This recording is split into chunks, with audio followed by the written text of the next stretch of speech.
어제 열심히 설교도 준비하고 주보도 준비했는데 성경 본문이 틀렸어요. 인간이라는 게 그렇죠. 누군가는 아마 저에게 야 목사가 얼마나 준비를 안 하길래 본문도 틀리나. 우리가 누군가를 판단한다는 것은 참 어려운 것 같아요.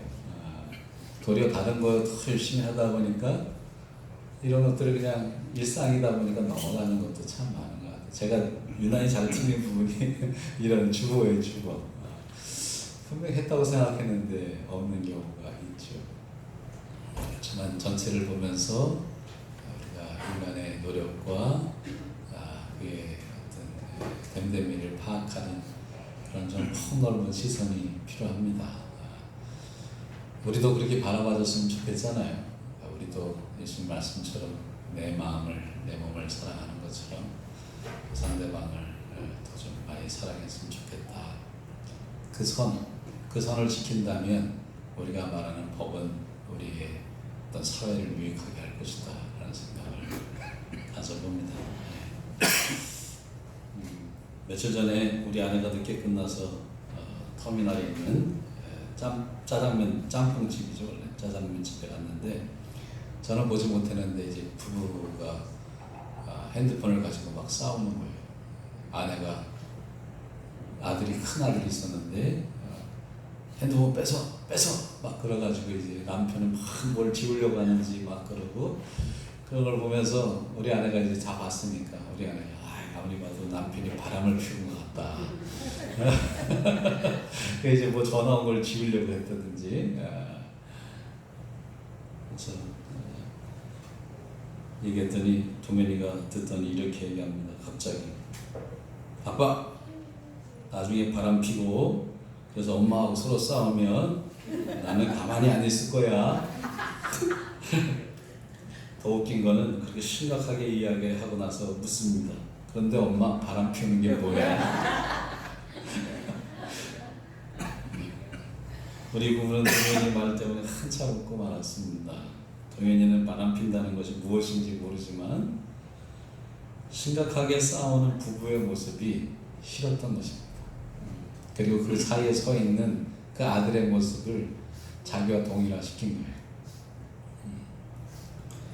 저는 부부의 시선이 아니라 자녀인 동현이의 이런 시선에서 부부는 자녀에게 어떤 모습으로 서야 하는가를 좀 다시 생각해 보게 됩니다. 부부는 무엇보다 자신들의 다툼이 자녀에게 큰 상처가 된다는 것을 인식해야 한다는 것입니다. 자녀에게 엄마 아빠의 다툼은 견디기 힘든 고통을 줍니다. 저도 어린 시절 어떤 이유인지는 모르지만 엄마가 차려온 밥상을 엎은 아버지의 모습이 충격으로 기억되고 있습니다. 그리 자주 싸우지 않은 것 같지만 내가 기억한 그 한순간은 어린 나이에 참을 해석하기 어려웠죠. 저와 아내는 서로 큰 소리로 논쟁하는 경우가 있습니다. 요즘은 거의 없어진 것 같아요. 그래도 최근까지도 이제 논쟁은 있었죠. 동현이 이럴 때마다 심각한 반응을 합니다.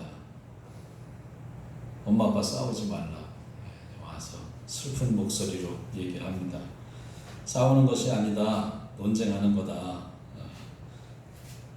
이렇게 동현에게 말해보지만 우리의 다툼으로 늘 아파하는 동현의 표정을 볼 때마다 미안한 마음이 듭니다. 부부의 다툼의 이유는 여러 가지일 겁니다. 가장 심각한 경우가 바람 피는 것에 속하는 것들이죠. 그리고 서로의 가족의 문제에 대해서 서로가 소홀한 것이 아닌가 이런 가지고 다투기도 합니다. 그리고 서로에 대한 인정 또는 무시 이런 문제들도 있습니다. 저는 무엇이 더 중요하고 무엇이 덜 중요하다고 말하고 싶지 않습니다. 사실 모든 문제들은 대부분 다 엮여져 있는 거죠.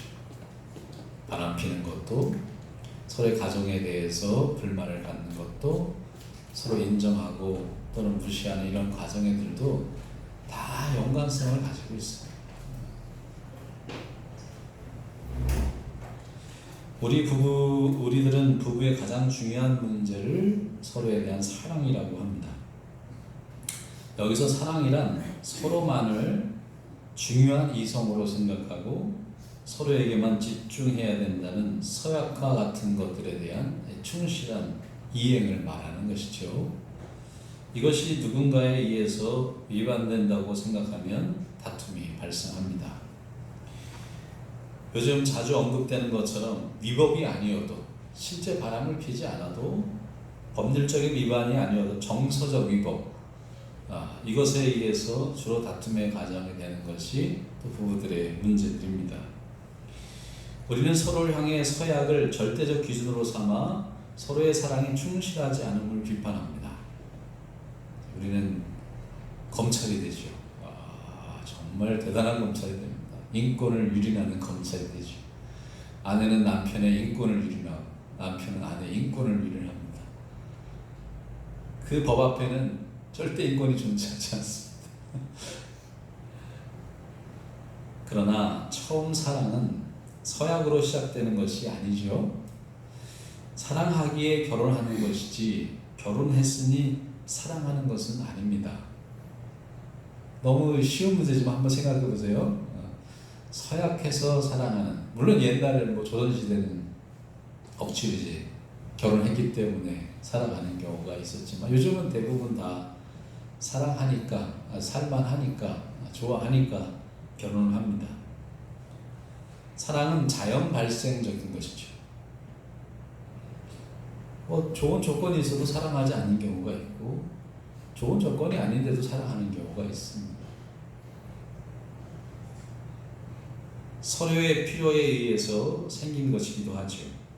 이런 감정과 필요들이 만나 연인이 되고, 그런 감정과 필요를 간직하고 안정되게 관리하기 위해서 우리는 결혼이라는 서약을 하는 것이다.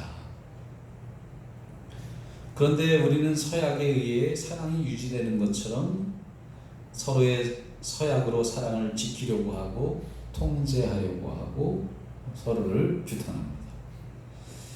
사랑은 법에 의해서나 서로의 약속에 의해서 지켜지는 것이 아닙니다. 물론 그런 책임감을 가지고 살아가야 된다, 이것이 이제 기본적인 윤리죠. 그걸 말하는 것이 아니라 본질적인 것을 말하는 겁니다. 사랑이 법에 의해서 지켜집니까? 그렇지 않죠. 우리 약속하니까 지켜지는 게 아니죠. 약속을 굳게 하면 지켜지는 게 아니에요. 사랑은 자연 발생적인 것입니다. 독립적인 것이죠. 서로에 대한 감정이 사라지거나 서로에 대한 필요가 사라져버리면 결혼은 유지하기 힘들게 됩니다. 사랑의 감정과 필요가 충족되지 않으면 결혼은 법률에 의해서 언제든지 무효가 될 수 있습니다. 이것이 현실이 인정하는 결혼제도이죠. 우리가 이혼 사유를 보면 90%가 성격 차이다. 너무 웃기지 않아요? 결혼은 사랑을 절대적으로 약속으로 지켜야 되는 것이라고 굳게 믿는데, 서로 헤어지면서 하는 것은 성격 때문에 헤어진다. 그러니까 성격 때문에도 결혼이 파기될 수 있다는 게 지금의 결혼 제도의 현실이라는 거죠. 그러니까 우리가 굳이 서로에게 결혼의 서약을 이야기하면서 책임과 의무를 이야기한다는 게 웃기는 것입니다. 사랑하지 않아서 헤어진다고 말하지도 않고 성격의 차이가 있어서 헤어진다. 그래도 모두가 다 유치해서 생각하겠지요. 그렇게도 되는 것이, 서로가 합의만 하면 사랑해도 헤어질 수 있는 게 결혼제도죠. 그렇죠? 요즘 이 사업 때문에 이렇게 헤어진 것이 위장 이혼이 아니냐 이렇게 쑤시고 있잖아요. 참 웃기는 얘기죠. 여러분 주변에 얼마나 많습니까? 제 주변에도 있어요. 말을 못할 뿐이지. 그게 도덕적, 윤리적 문제가 된다고 말하는 것도 웃긴 거예요. 지금에 아마 대다수 사람들이 그러한 관계를 가지고 살아갈 거예요. 어쩔 수 없이 사업이 망해서 하는 사람들 한둘이 아니에요. 마치 우리가 그걸 모르는 것처럼, 무슨 죄인 것처럼 이야기하는 것 자체가 참 웃긴 얘기죠. 어쨌든 이렇게 결혼의 서약이라는 것은 그렇게 대단한 것이 아니라는 것, 그것을 인정해 주는 것이 또 법원이 하는 일들이죠. 오늘 본문은 결혼제도가 단지 사랑에 의해서 형성되는 것이 아니라 서로의 필요에 의해서 유지될 수 있음을 아주 적나라하게 보여줍니다. 형이 죽으면 형의 아내가 동생의 아내가 되어야만 합니다. 될 수도 있고 안 될 수도 있고 라는 부분이 아니라 되는 것이 의무입니다. 그것을 동생이 거부하는 것은 용납될 수 없습니다. 물론 이제 예외의 경우가 좀 있겠지만 그러나 그것이 마땅히 해야 되는 것이죠. 지금의 현실을 보면 참 말도 안 되는 이야기죠. 그렇지만 과거에는 이것이 당연한 것처럼 그것을 감당하지 않는 동생은 윤리적으로 문제가 있는 사람으로 낙인이 찍힙니다. 그리고 단지 부부로서의 계약만이 아니라 성관계를 가져야만 돼요. 그게 바로 그 당시에 부결혼의 제도였습니다. 그 이유는 형이 가진 소유가 동생의 것이 되어야 하기 때문이죠. 그래서 서로의 땅을 나누었잖아요. 공평하게. 근데 중요한 것은 이 땅이 자녀들을 통해서 그 가문에 계속해서 유지되어야 한다는 겁니다. 소유되어야 된다는. 그러기 위해서 해야 되는 것이 바로 형의 유산을 동생이 이어받아야 되는 겁니다. 그러면 형의 유산을 이어받게, 그렇다고 아내한테 줄 수 없는 거잖아요. 그러니까 당연히 동생이 이어받게 되면 그 아내는 어떻게 됩니까? 생존할 수가 없잖아요. 그러면 그 아내의 생존을 지켜줘야 하는 거죠. 그래서 동생이 형의 아내를 아내로 삼아서 그의 생존을 또 보장해 줘야 하는, 그것이 결혼제도의 사실은 핵심이었던 거예요. 과거 고대 시대에는. 이것은 결혼제도가 사랑의 감정을 중심으로 한 제도가 아니라 소유의 문제와 생존의 문제가 중심이 된 제도임을 말해주고 있습니다. 뭐 조선시대에도 사랑으로 결혼했다는 사람이 몇 명이나 있었겠어요? 이게 아주 오래전의 이야기가 아닙니다. 몇백 년 전에는 다 이런 방식으로 서로 자신의 소유를 넓혀가거나 또 자신의 생존의 문제를 해결하는 일들을 결혼의 제도를 통해서 해결해 왔다는 것이죠. 우리는 살아가면서 부부의 관계가 오래될수록 서로의 사랑의 감정만으로 살 수 없다는 이야기를 합니다. 그래서 늘 처음에 결혼하는 자녀들에게 야, 이게 사랑만으로 살 수 있는 게 아니야 라는 충고를 하게 되죠. 이 고백은 결혼은 서로의 필요를 채워주는 역할 또한 아주 중요한 요소임을 고백하게 되는 것이죠. 그러나 필요만으로 또한 행복한 결혼 생활이 불가능한 것도 사실이죠. 사랑의 감정이 결혼의 모든 것은 아니지만 분명 결혼 생활을 행복하게 하는 가장 중요한 요소입니다. 이렇게 사랑의 감정을 유지하고 서로가 서로의 필요를 충족시킬 때 결혼은 안정되고 행복해집니다. 저는 이런 세상의 방식으로 결혼의 만족도를 체크하다 보면 우리의 만족도는 그렇게 높지 않을 것이다. 시간이 흐를 수도, 아니면 위기를 만날수록 우리의 만족도는 점점 사라지게 될 것이라는 생각을 가지게 됩니다. 그래서 조금 더 오늘 예수님의 말씀을 보면서 우리가 이 세상의 방식이 아니라 새로운 결혼의 방식을 생각해 보면 어떨까? 사람들이 형의 아내가 모든 형제의 아내가 되는 경우 부활했을 때 누구의 아내가 되냐고 묻자 예수님은 이렇게 대답합니다. 저 세상과 및 죽은 자 가운데서 부활함을 얻기에 합당히 여김을 받은 자들은, 그러니까 부활 하나님에 의해서 나름대로 잘 살았다, 좋은 인간이다, 그래도 의로운 인간이라 칭할 만하다라고 한 여김을 받은 사람들이 하나님의 나라에 가게 되는데 그들에게는 장가가고 시집가는 일이 없을 것이다. 이 이야기를 역으로 말하면 장가가고 시집가는 일이 없어도 살만한 사람들은 이 세상에서 나름대로 잘 살아간 사람들이라는 거예요. 그런 사람들만이 시집가고 장가가는 일이 없어도 저 세상에서 행복한 나름대로의 방식으로 살아가며 살아갈 수 있다는 그런 이야기라고 적어도 확대 해석할 수도 있다는 거죠. 죽었다가 다시 살아나 저 세상에서 살 자격을 얻은 사람들은 장가드는 일도 없고 시집가는 일도 없다고 하십니다. 시집가고 장가가는 것은 지금 이 세상에서 살아가기 위한 제도라는 것입니다.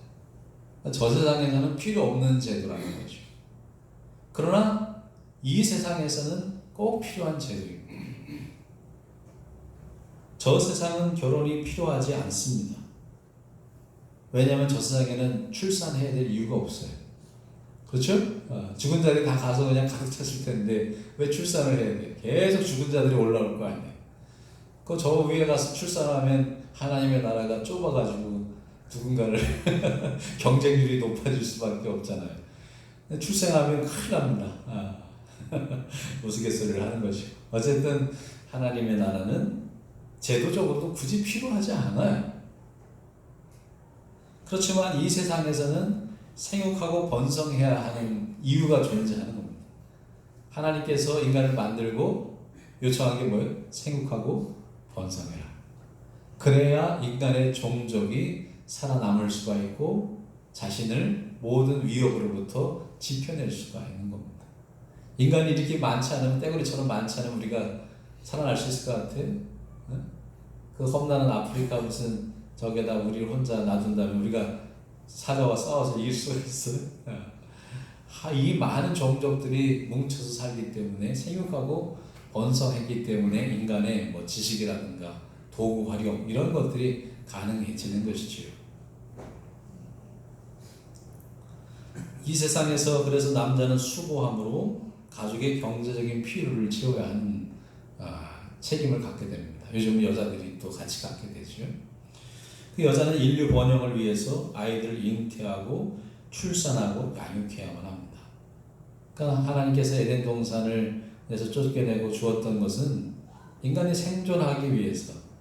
그러니까 에덴 동산, 쉽게 말해 에덴 동산을 이제 우리가 천국이라고 생각한다면, 저 세상을 생각한다면, 이 세상은 생육하고 번성하는 일을 위해서는 남자가 고단하게 애를 써야 하고 여자가 출산의 그 고통을 감당해야만 한다는 것이죠. 그렇게 가족을 이용으로 서로는 위험한 세상에서 자신을 보호해줄 가족이라는 울타리를 갖게 됩니다. 부모는 자녀를 보호하고 또 나이가 들면 자녀는 부모를 보호하게 됩니다. 상호 의존하는 것. 상호 의존하기 위해서 결혼의 제도가 생긴 거죠. 그래서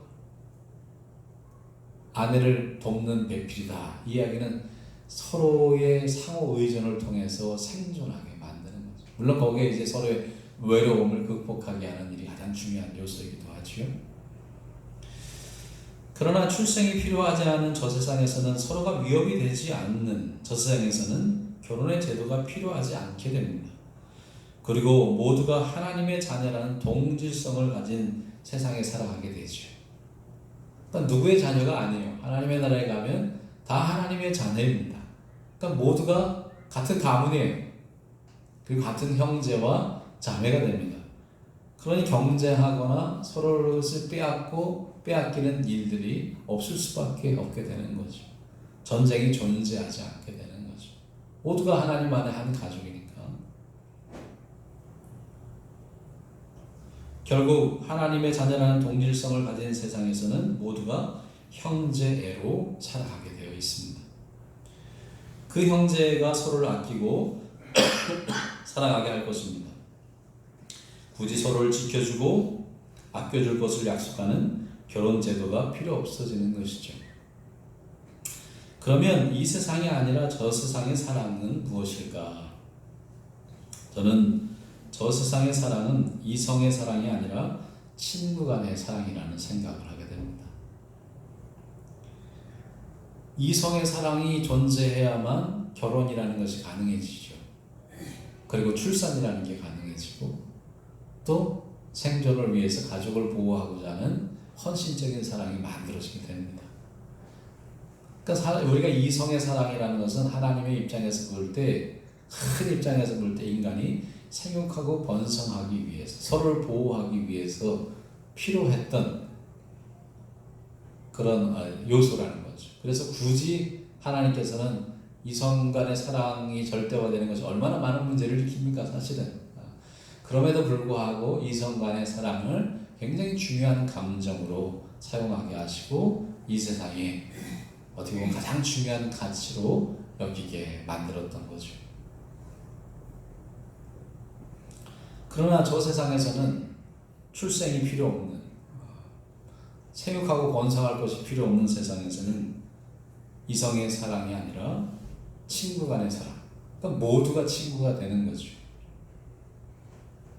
예수님도 가장 큰 사랑은 서로를 위해서 목숨을 바치는 친구의 사랑이라고 했었습니다. 그러니까 친구의 사랑이라는 것은 모든 사랑의 아주 근원적인 그리고 궁극적인 최상의 사랑의 모습임을 보여주고 있습니다. 예수님도 그래서 늘 제자들을 향해서 친구라는 말, 그 말을 굉장히 많이 사용하셨던 거죠. 서로를 존중하고 서로를 위해 희생하는 것을 기뻐하는 친구의 관계가 궁극적인 사랑이라고 말씀하셨습니다. 그리고 하나님의 나라를 위해 하나 된 형제 자매는 이 세상에서 육체의 가족보다 우선한다고 또 말씀하셨죠. 가족들이 찾아왔을 때 가족이 찾아왔습니다 그랬더니 누가 나의 가족이냐? 하나님의 나라를 위해 일하는 너희들이 나의 가족이다. 그렇다면 이 세상에서의 결연의 관계도 저 세상처럼 관계를 가지고 살아간다면 가장 행복한 관계가 되지 않을까.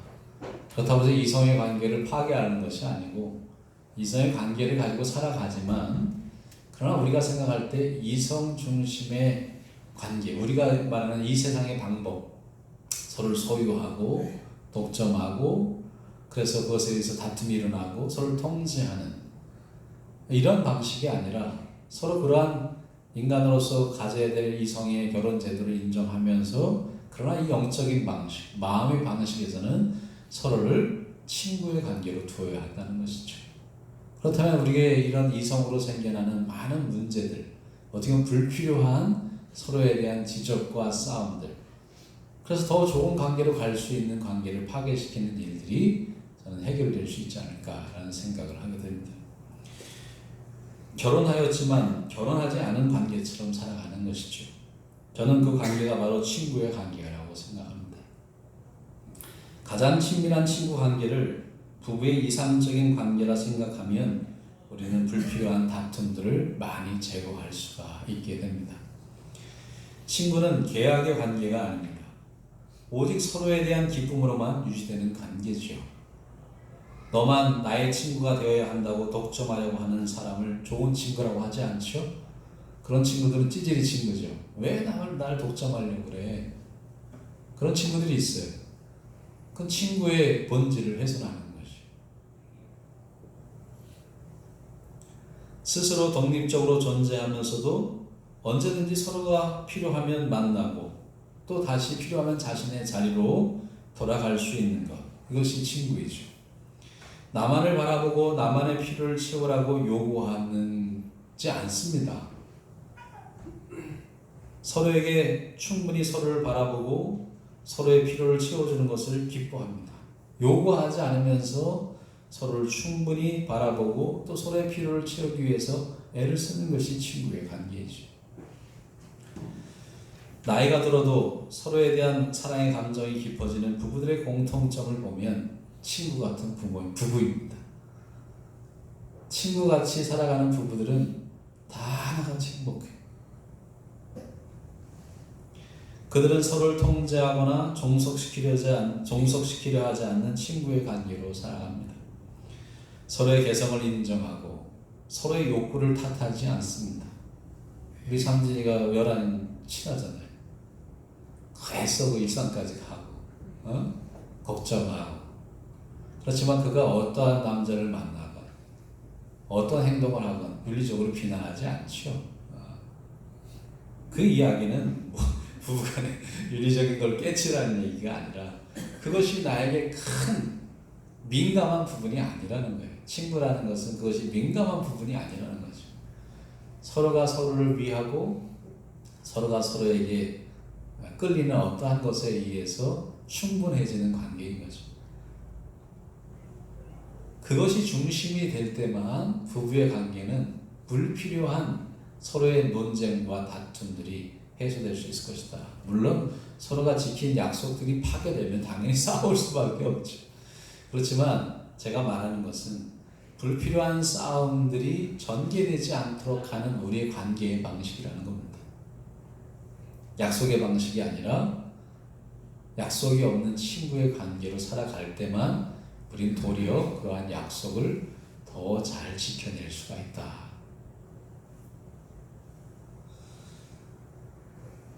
서로의 개성으로 인해 웃음 짓고 서로의 욕구를 채워주는 일로 우정을 깊게 만드는 관계.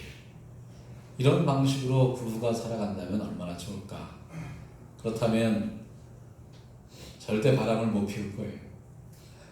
이렇게 좋은 친구를 두고 내가 어떻게 다른 친구를 만나나. 관계의 질의 문제가 가장 중요한 겁니다. 서로의 책임의 문제를 이야기하기 전에 관계의 질을 향상시키는 것에 내가 얼마나 더 노력해야 되는 것인가, 여기에 초점을 맞추는 거죠. 관계의 질을 친구의 관계로 만들어내면 우리가 이성 간에 서로 지켜야 될 윤리적인 문제가 굳이 대두되지 않을 수도 있다. 물론 그렇다고 해서 어떤 문제가 발생했을 때 그것이 당신의 책임이다라고 이야기하는 것이 아닙니다. 이 문제를 해결할 수 있는 가장 중요한 방법이 이러한 태도이지 않을까라는 것이죠. 하나님의 나라에 가면 천사들과 같이 죽는 일이 없다고 합니다.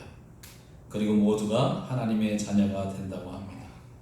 하나의 가족이 되는 것이죠. 그들은 천사들과 같아서 죽는 일도 없다. 또한 죽었다가 다시 살아난 사람들이기 때문에 하나님의 자녀가 되는 것이다. 우리는 이 세상을 살아가지만 저 세상을 당겨서 살아가야 돼요. 하나님의 나라의 백성입니다. 예수님께서는 바로 그 하나님의 나라를 이 땅에 이루어 가기를, 그리스도인들을 통해서 이루어지기를 간절히 소망하고 있습니다.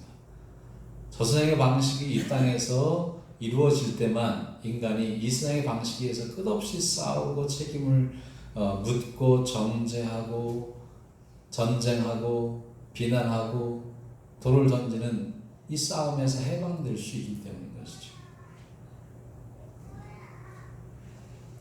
우리는 모두 하나님이라는 하나의 부모에 의해서 나온 단일 가족입니다.